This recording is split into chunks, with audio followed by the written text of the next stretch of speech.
All right. I have seen a little show called Name Your Shit, Yellow Wheel.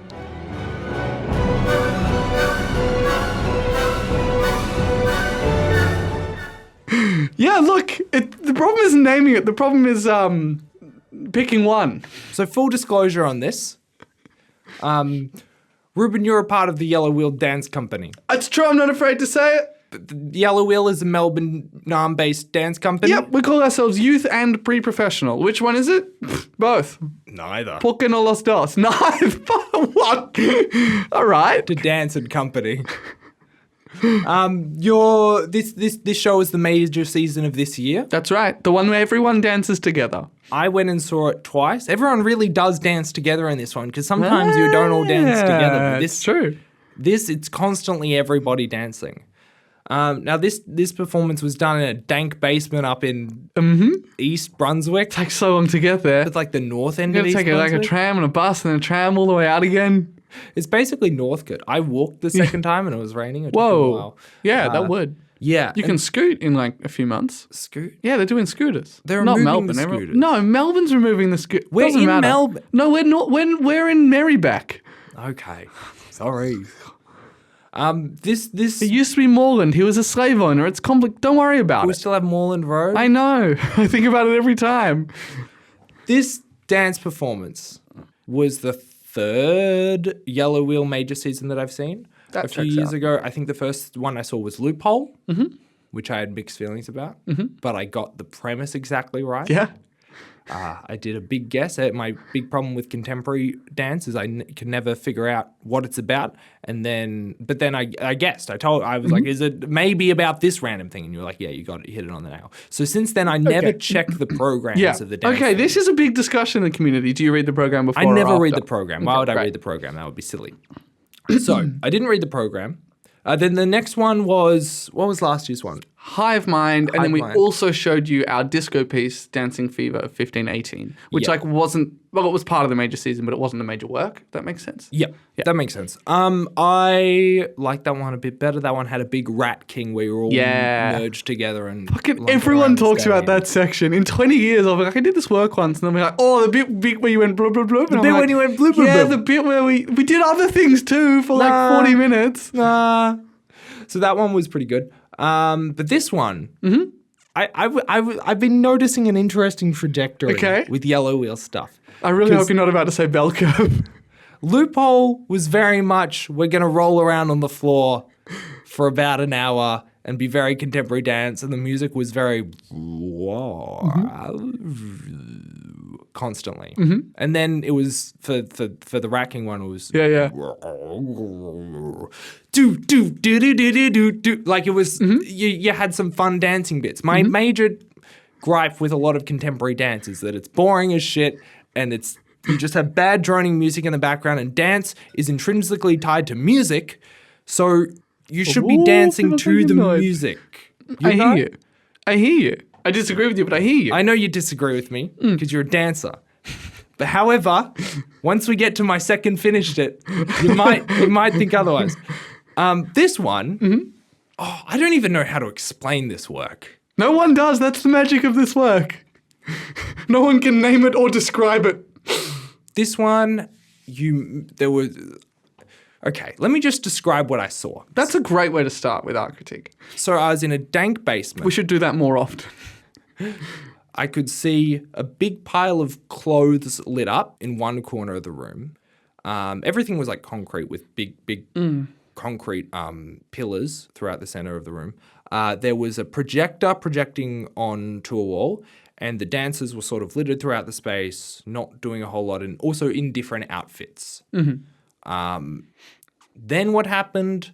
People were dancing vaguely dancing while the viewers entered the space. The viewers? The attendees? Audience. There we go. That's the word.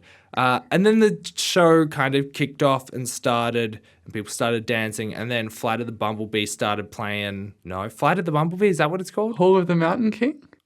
Is it called The Mountain King? Yeah. What's the Bumblebee one? There is a Bumblebee song. I thought it was that one. It's not. Oh, well, one of my notes is wrong. Actually, That before would have been that, last year. what happened? With the piece that was called Hive Mind, with the music that was made all out of bees. Could have been that. No, won't go into that crap. Before that happened, though, actually, there was a big sort of cinematic string swirl of music. Sounded very close to one particular cinematic intro that I can't think of what it was. It's like it's a strings intro to something, and I've seen this show don't twice. know where that piece of music came and I'm from. really annoyed that I can't pin it down. But then the projector starts flashing all of these images of like history. It's the intro to The Big Bang Theory. They play the intro to The Big Bang Theory while this dramatic classical music is blaring, and then chaos ensues. You'll never believe what we called that section. Is it called chaos? It's called chaos. We're caught dancing into chaos. It is.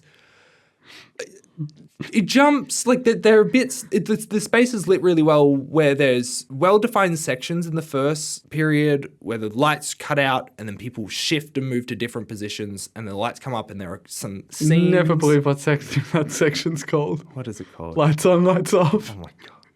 This is what I'm saying. I'm getting these immediately. Yeah. Okay, so what are did you say scenes? Scenes. Yeah. Like, what's happening? I don't know. One of them, people are lying on the ground going, meh, and someone's standing over them going, meh, like responding. Like they're calling out for help and someone's just glaring over them doing that. At one point, someone's trying to dive into your basketball hoop of arms and they keep missing. And then later on, someone else is just doing the basketball hoop and doing the same sort of like subtle jerks that you were doing. And then it's someone else, I don't know. It could be the same people. I don't remember faces very well, or bodies. And they were doing the same dive motion in the corner. So there were definitely set phrases that were repeated throughout and sort of separated from like some phrases that were happening together as a group, and then the individuals would be doing those phrases on their own later on. I don't know how much you want this to just be me describing. So far, it's not about doing well. Like whatever you saw and interpreted is right. But you're doing very well. Thank you. I really just want to. I think chaos ensues and then it keeps going until the end. It feels like that when I'm doing it. It feels like that when you're watching. Because the start's maybe slow and there's a bit of spaciousness to think, and then once it starts, it's like it starts and then it keeps going and then it's the end. So there's also I should mention there's a bit somewhere in the middle. Mm-hmm. Oh, there are so many sections that I forgot about. Yeah. There's a bit somewhere in the middle where it's a bunch of clips, like a bunch of internet news clips. I'm not talking about the internet news clips on the TV, on the projector, but like sound bites. Oh, yes. I have written down in my notes, Catter cameo. The cameo is with a K. Catter cameo, that's good. It's Bob Catter doing his the classic KK. Yeah, just the two. He's not He's that not as far extreme right. as the Americans. Which is then we have a few of those. It's broken at one point with a clip from the movie Get Out, like a soundbite where it's the scene, the titular scene, I guess, where Lakeith Steinfeld is yelling at the main character to get out, like he's broken from the trance. And everyone sort of scuttles away and is scared and moves to one side. And then the clips continue. And we have more responses. We have some, there's some political stuff. There's some funny stuff. We have my iPad charger got used to your Thanks a lot, Rachel. Thanks to you, my charge is not charging on my iPad because it's gotten used to your iPad instead of mine. We have that. You want me to do the whole section? I would prefer you didn't. All right. But that's very entertaining, as it innately would be. And then we also have on the TV screen, or the projector screen at one point, ABC clips. The ABC do interviews occasionally where they ask the Australian public what they think about this political issue. Like Vox Pops. Yeah. And so we start off with, what do you think of the Australian accent compared to other accents? And the Australian accents are bloody good accents. Sorry, this is extreme restraint from me. Doing my best. And then we have other clips which are clearly from a question asking about immigration into Australia. And so they're sort of cut between. And you have, I don't know if this was the editing that Yellow Wheel did or just from the literal raw ABC videos that they were pulled from, but the ones that are asking about the accents have like fun music behind it. And then when it cuts to the immigration ones, there's like no music. It's very serious. And then later on, we have on the projector screen clips of some of the Yellow Wheel dancers' childhood experiences. Like there's a clip of you and your sibling dancing to some ABBA, which is very cute. Yeah. And everyone loved that. I got, as I said to you afterwards, I got ABBA and Bob Catter in there, so I'm really happy with this one. There's also a clip of Scarlett playing Pop Goes the Weasel and she gets a note wrong and it's really obvious. Yeah. And we all laugh about it every time. So I just want you to know that when we're sitting there in the performance, in this extremely serious section where we have to be dead still, we're all going inside. It is very obvious and it is very funny.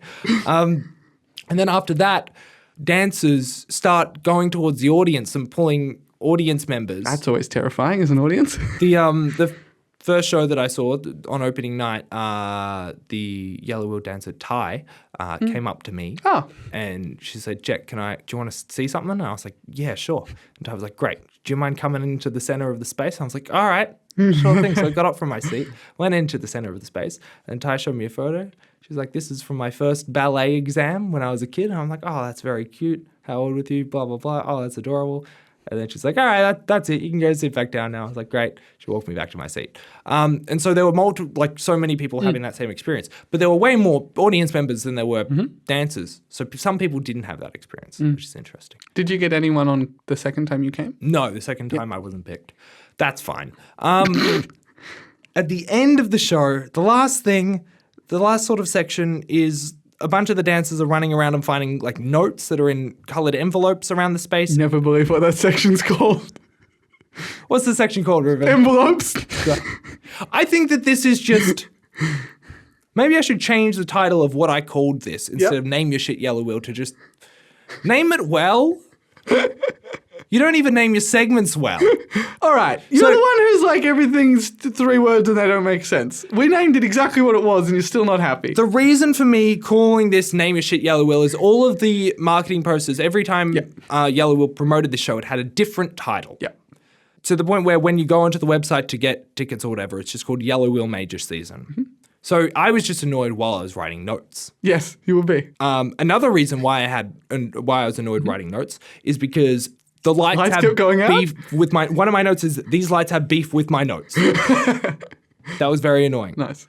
I want to run through quite a few of my notes here, just a little bit, and then I will tell you about my general thoughts about what this all is and means. General thoughts? Does that sound That's good? Yeah. Did you get to the end? We all run around with envelopes, and then it ends with some more dancing, right? And then it ends with some more dancing. Yeah. You envelopes. You do seemingly some of the phrases from the performance, and then it ends. Yeah. So here are some of my notes. Are you keeping those shoes? Do you have those? I have those shoes. You have those shoes? You get to keep them? Yeah. Sick. I want those shoes. You can borrow them. That was one of the first things I saw. Everyone was wearing these cool shoes. I don't know what sort they were, but I was like, damn, I want those shoes. And so that was more of a note for me to ask you. I've got them in my car. Great. Excellent. One of my notes is hang to bounce. During the Chaos Ensues section, Reuben, you jump onto a ceiling beam and hang there and thrash your head about like a maniac. And then you fall to the ground and start bouncing on your back with your limbs in the air. Yeah. Doing this weird thrusting thing. You bounce your body off the ground somewhere. Where does the propulsion come from? No one knows. How did you do that on such a tough concrete floor? No one knows. Is your back doing okay? Yeah, it's bad. I didn't do it. Some nights I chose different ways around it because I was I scraped my back open when I did it on Friday night. Really? So Saturday one time I came down, did some more court dancing, spinning dancing. And one of the Saturday shows and on closing night, I just stayed up till blackout. I was like, what if I just held on? What if I just stayed up here and kept throwing my head around like a parademon? And just as an endurance test. Yeah. There's not much purchase up there. It's like half a finger length. Holy shit. And then you've got your legs, which also not a whole lot of space, but there's some sort of like you can kind of put them on the pole and where it corners with the roof. But it's so fun. I love a dangerous run and jump. Yes. There's a bunch of times where people are just sprinting and then do a big jump over someone or something. That's really fun. Yeah. I think that I like in contemporary dance is when they do something dangerous and just wow, like seeing a circus. This was a scary work to be in. I can imagine. It was a scary work to watch, which made it very entertaining because it's that thing of how are they doing this? Especially, I don't know if I told you this, but on opening night, our artistic director read us a couple of pages of writing from a theatre maker that was about risk and investment 2 minutes before we went on stage. So I think that was an extra risky run. Yikes. Yeah. Some of the outfits were really cool. Most all of the outfits were really cool. Most notably, one of the dancers was in this like orange outfit with massive heels on, walking around the space about halfway through. That was very cool. But the outfit that caught my eye was one that multiple people were wearing that just reminded me of Korra's outfit from Legend of Korra. Oh, yeah. I don't know if you got that, but I was like, these seem very inspired by that. I don't know if they were. But another bit that I really liked is Turtle Boy. Turtle Boy was a one-night only special. Turtle Boy was... I don't know which dancer. It was Alice. It was Alice? Okay. Thought it might have been Alice. Alice had crawled into a black folding chair and started crawling around on the space while having this like hair, like imagine like a shower cap, a black shower cap, but it's way bigger, like it's way poofier, like sort of a big crown kind of thing, and was just crawling about the space in front of me. I was like, this just reminds me of a turtle. What are you doing here? Everyone's doing other... I was just so enamored by Turtle Boy. What's funny about this show is that I reckon I see 20% of it. So, like, I didn't know Turtle Boy happened until people talked about it. Right. Like, you don't see anything. But people are like, what was your favorite bit? And someone's like, that thing. And I'm like, didn't know it happened. That's so funny. Yeah.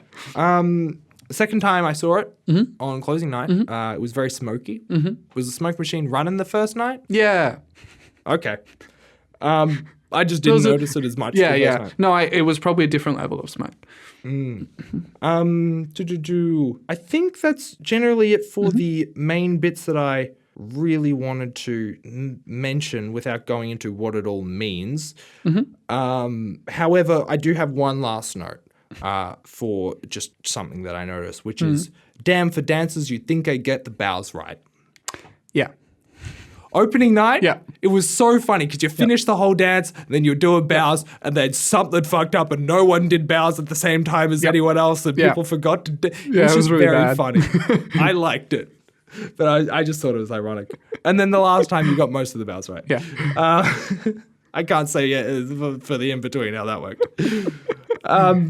Okay, how does that feel? Yep, but you described it really well. Thank you. I'm wondering how much seeing it twice let you like get a bit of an overview on it, because most people who have seen it once, or when I've talked to them just after they've seen it, they're being like, yeah, it was overwhelming. Like that's the, I guess, emotion a lot of people walk away with. Yeah. So yeah, I think you talked about it really well. Thank you.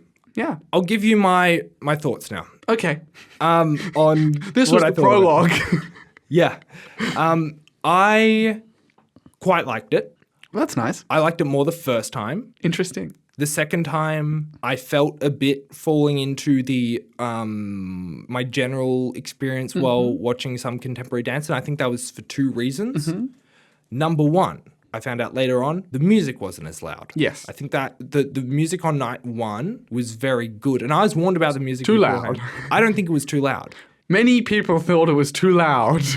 Many people are fucking wrong, because that got me into it. And like other people, there's this bit where it's like a Matrix dance. Like if you know the Matrix rave from Matrix 2, it feels that vibe, like with the music, and it's just absolute chaos, and you're really like in it and feeling it. And I felt that the whole time while watching it the first time. I think the second time, so the second reason why I don't think I was as in it while watching it the second time was because I was tired as fuck. Yeah. So I kept wanting to fall asleep.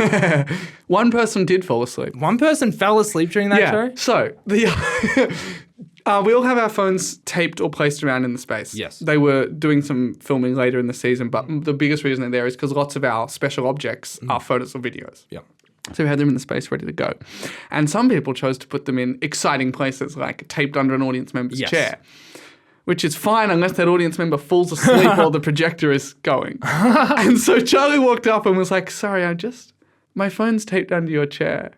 Hey, sorry, my phone's just taped under your... And realized that they were asleep. To be fair to this person, they did really like the show and they had got back from international travel in the last 24 hours. Yeah. But that was pretty funny. On the last night, I think it might have been Charlie who taped their phone to the chair again, but it had fallen about a third Yeah. way into the show. It had just fallen on the ground, and I just thought it was the person in front of his phone. And then I realized later, no, there's a lot of duct That's tape a to prop. that phone. You never know how people want to secure their everyday items. It's true. I don't have pockets, so I just tape it to my tape coat. it straight to me. But overall, I really enjoyed it. I think that there was so much going on that it was constantly engaging for me. It was divided into sections. It wasn't just one long thing for the whole time. So there was always something interesting and new. And I think also while having all of the dancers on stage at once helped as well, because there's always something, new to look at. And it sort of worked. I don't know how much of the dancers were improvisational, but it felt similar to an improvisational work in the way that everyone was sort of doing their own kind of thing. And it was interesting watching it for a second time, because I did notice that a lot of the things happened again. Yeah. So, yeah. But I quite liked it a lot. I thought it was pretty entertaining, pretty thought-provoking in a thought-numbing way, which is what I'll talk about now, I guess. So this show seems to be very much social commentary on everything, from the big pile of clothes, obviously representing a big pile of clothes, to the clips from like political ABC stuff representing political ABC stuff. Like it's very it wears its not moral but commentary, I guess, on its sleeve. Yeah. In an interesting way. It seems to be talking about the dichotomy of entertainment versus the looming background presence of the shit stuff about the world. Like the clothes are constantly there. We're clipping between the ABC stuff of the fun, entertaining bit about Australian accent to the immigrant issue. During the audio clips, we have all of these clips from movies and sound bites from TikTok and things like that. And then the one that really seems to we even have a clip of Julia Gillard, and I don't know if it's that one or if it's something else, but there's one where it's sung to, like it's turned this powerful political message into this sort of tune that has a choir of people singing it in, over the top of it, sort of twisting it a little bit, like, oh yeah, it's important, but we're supporting it through turning it into some sort of entertainment. But then when we have the clip of Get Out, that's in the same way, it sort of utilizes what that scene is. Co-ops it, I don't know if you'd say that, but because that scene in Get Out is the breaking point of this is a fantasy, pay attention to what's real, get out, and everyone sort of freaks. That happens in this dance where everyone sort of freaks, and it's a snapping out of the, delusion of entertainment, that distraction from reality. So I think it's saying that, Get Out is one of those films that does that. Like there is entertainment that does that instead of shifting perspective from the harsh realities of the world that we should be facing and tackling, it actually uses entertainment to focus on those issues. But then it, snaps back into the TikTok clips or whatever. And with the clothes, we have people taking clothes from the pile and dragging them. Someone was wrapped in a big sheet at one point. For some reason, halfway through, I was like, is this sheet culture? Does this sheet represent culture? Was there a section with that sheet called culture? Is that what you're about to tell me? That section's called The Sheet Represents Culture, actually. It was... Then it got to the bit with clips of all of the dancers as children. And at the end of that, the dancer that's shown in the clip, as a kid, they were wearing this like blue dress. And they come up to the projector screen and put on that same like small blue dress that they were wearing as a kid. And so I'm like, is this like, oh, these clothes were thrown out and put in the pile, but they still exist somewhere in a big pile of clothes thrown out in, I don't know, Bangladesh or something, where, wherever our clothes go to when they're thrown out. And we're saying that we shouldn't throw things out, but like that's a thing that we can't not shed things in our lives, As humans, we go through periods. Each day is a new day, and we need new things and don't need things that we've had before, we can try and maneuver that as best we can to be ethical and responsible. But like that's a thing that a 6-year-old was wearing. You're in your late teens or 20s now. Like you're not, what are you going to do? Hold on to that forever? It's funny because... They did? Well, that's the actual one that they wore. So like someone had it. I think the dance school had it. Yeah. Interesting. You definitely... Like some moments really stuck out to you and you gave them more meaning than we did. But yeah, I love that. And there'll be different moments for other people also. Like maybe someone saw Turtle Boy and was like, oh, that was it. Because it was like about like the weight of like the chair or whether that's audience or like the absence of like being witnessed in this modern world. Nah, I was like, that's probably waste as well. With it, snails using fucking cans to be their shells because they can't find shells anymore. Oh, What? You have a big pile of clothes and then you have someone crawling around on the floor using a chair as a snails do that? Yeah, did you not know Aww. that? Yeah, they use thimbles and stuff. Oh, Yeah. Kitties. No, it's really sad and It's depressing. really sad. I didn't know that. Yeah. Anyways, Aw. that was Name Your Shit, Yellow Wheel. Yeah. I don't want to say too much because it's your section. It's more interesting to hear how you experience the art than like how it was made. I suppose so. For this, that's what I'm feeling today. And I remember that's what I enjoyed hearing you talk about Hive Mind. All right, bet. Yeah. Well, anyways, Great. good season. Thank you. Looking forward to the We next worked one. really hard. Good job, everyone at Yellow Wheel. But also, I'm biased. Most people who came are. That's true. That's the secret.